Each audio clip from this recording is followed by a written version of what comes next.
I want you guys to think about the biggest names in Mortal Kombat history. People like Scorpion, Johnny Cage, Sub-Zero, Raiden, Liu Kang, Shang Tsung, Shao Kahn. If you think about it, these aren't just popular characters. They're legends, and even legends in gaming history, period, outside of Mortal Kombat. These characters have survived decades. They're in media like movies, comic books, games, shows, etc. People that don't even play Mortal Kombat know these characters, and these characters help define the franchise. But here's something I noticed. When was the last time Mortal Kombat or NetherRealm created a character that truly reached that level? Not a decent character, not a good character, not a character with a few fans. I'm talking about a legend.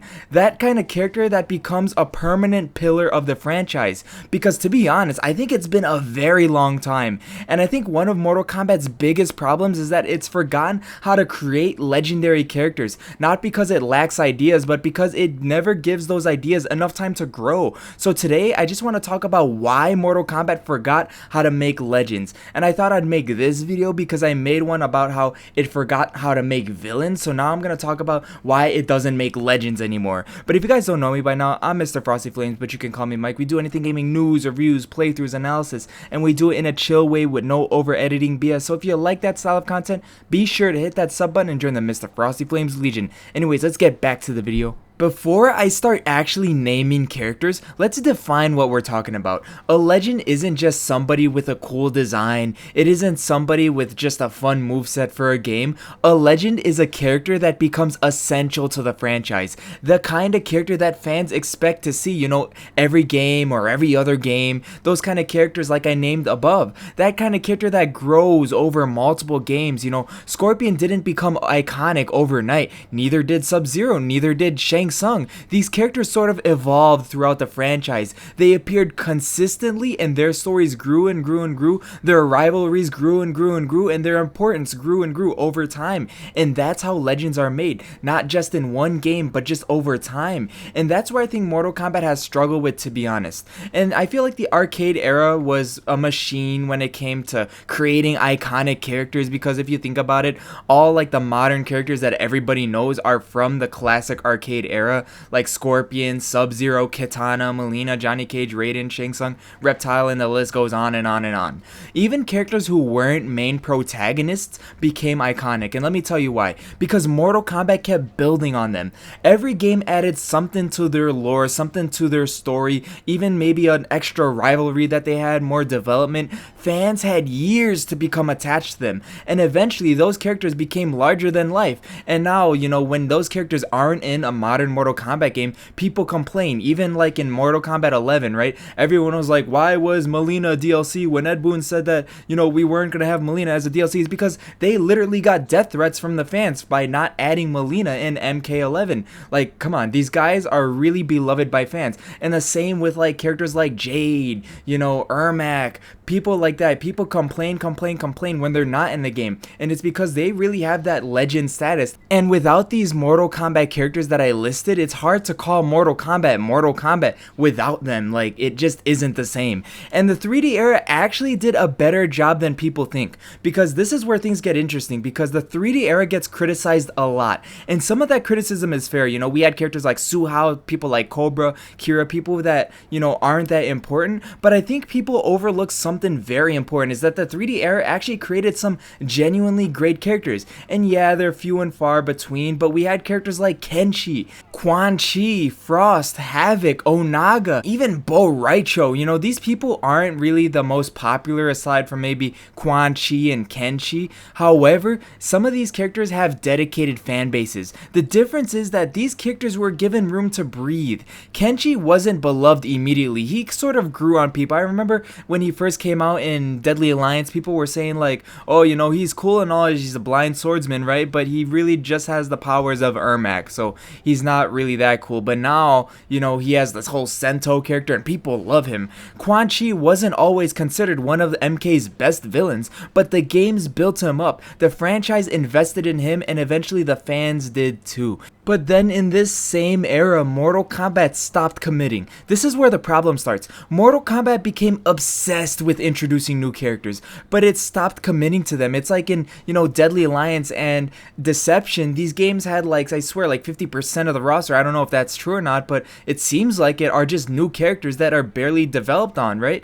Instead of building characters across multiple games, the franchise started treating them like disposable ideas. A character shows up, gets some attention, then disappears, or gets replaced, or gets rebooted, you know, how everything is in Mortal Kombat. How are fans supposed to become attached to these characters if the franchise itself doesn't seem attached to them? Legends require commitment. Mortal Kombat stopped committing to these characters. And look at the ones that they did commit upon, like characters like Bo Raicho, Kenshi, Tanya, Li Mei. Those characters were sort of like introduced in previous, 3D era games like Mortal Kombat 4 or Mortal Kombat Deadly Alliance, and they were put in another game in Mortal Kombat Deception. Like, for example, Li Mei, Bo Raicho, Kenshi. They were introduced in Mortal Kombat Deadly Alliance, and then they were moved on into the next game, Mortal Kombat Deception. And take a look at it now. Most of those characters are well liked today. They have a positive view, you know what I mean? The fans love them. Bo Raicho, Tanya, Kenshi, they're even showing up in the modern NRS era.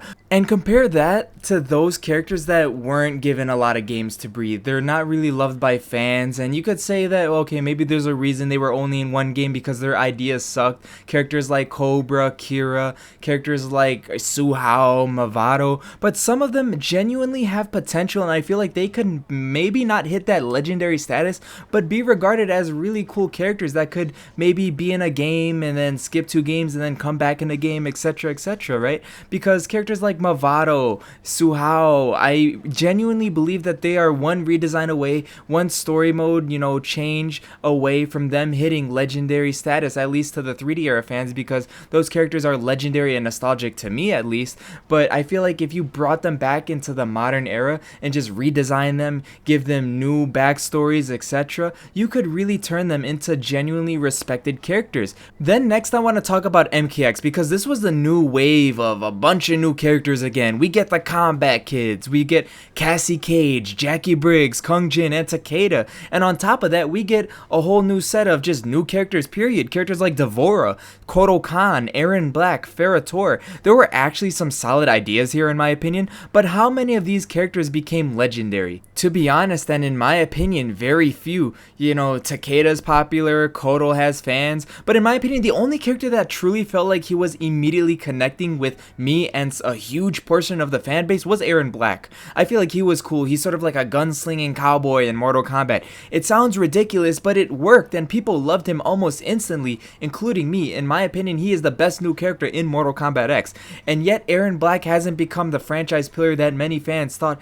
he could become because he's skipping out on games. I really want him to come back in Mortal Kombat 13. And then let's talk about the Kombat Kids, because they were supposed to be the face of Mortal Kombat for the future, because this is probably the most divisive group of characters Mortal Kombat has ever introduced. Some fans love them and some fans absolutely hate them, but here's the real issue. Even after all these years, they're still controversial, and I think because Mortal Kombat never fully committed to them, if you're gonna introduce a next generation of heroes, you have to go all in. You can't keep pushing them all aside every time classic characters return. The result is that the Kombat Kids are stuck in this weird middle ground because they're supposed to be important to the story, to the lore. They're supposed to be the next faces of Mortal Kombat, but they're just not important enough. They don't really get that time to shine, and that's a terrible place for a character to be, because in the next game, MK11 didn't really help. They introduced some new faces, most notably Kronika, Collector, Geras, and Cetrion, and to be honest, how many people were asking for Kronika, to be honest? Right? No one, really. That was a curveball. Everyone thought it was kind of cool, but nobody really asked for her, and that's the problem. A lot of modern characters feel temporary. They show up for one game, serve their purpose, then disappear. Compare that to someone like Shang Tsung or Shao Kahn or even Quan Chi. They're villains that stayed relevant for years. Legends aren't created through one appearance, they're created through longevity. And characters like Collector even. He's supposed to be like this, merchant guy. He seems like he would only be in like the crypt, but he's a character for some reason. And I don't really see Geras or Cetrion coming back in the near future. He was in MK1, but he really didn't really do much. He's just Liu Kang's advisor, but he didn't even have a chapter in the story. And correct me if I'm wrong, you don't even really fight him in the story. He doesn't really do anything. And the frustrating part about everything is that Mortal Kombat still creates good concepts. Havoc's return was exciting. Raiko has tons of potential. Takeda too. Kotal Khan even. Those ideas aren't aren't the issue. The follow through is, and Mortal Kombat constantly plants seeds, but it rarely waters them, and eventually fans stop getting invested because they've seen this happen so many times before. And this is the question I keep coming back to. Who do you guys think was the last true Mortal Kombat legend, or character that hit legendary status? In my opinion, I think you could argue either Kenshi or Quan Chi. Maybe even Havoc, but that's kind of crazy because we haven't even seen most of him yet. Because those characters are decades old now. Think about it. We're talking about characters introduced 20 plus years ago. If that's the case, then Mortal Kombat hasn't created a true legendary character in a very long time, and that's a problem to me. Mortal Kombat has never really struggled with creativity. The franchise constantly comes up with new characters, new designs, new powers, new concepts, but creating a character and creating a legend are two completely different things. Legends require time, development, commitment, and most importantly, they require a franchise to actually believe in them. Unfortunately, Mortal Kombat has spent years introducing new characters only to abandon them before they could reach their full potential. And that's why when people talk about the greatest Mortal Kombat characters, they're usually talking about the names that were created decades ago in the arcade era. Not because modern Mortal Kombat can't create legends or new characters, but because it never really gives the actual characters that were created a chance to become legendary status. But that's just my opinion on things. Let me know what you guys think down below. Who is the most recent Mortal Kombat legend? Do you think any of the MKX characters have hit legend status? In my opinion, probably not. The closest character to doing that is maybe either Kotal Khan or Aaron Black. I love Aaron Black even more. But let me know what you guys think down below. If you like this video, make sure you like, share, comment, and subscribe to join the Mr. Frosty Flames Legion. Thank you guys for watching. Mr. Frosty Flames out. Ciao.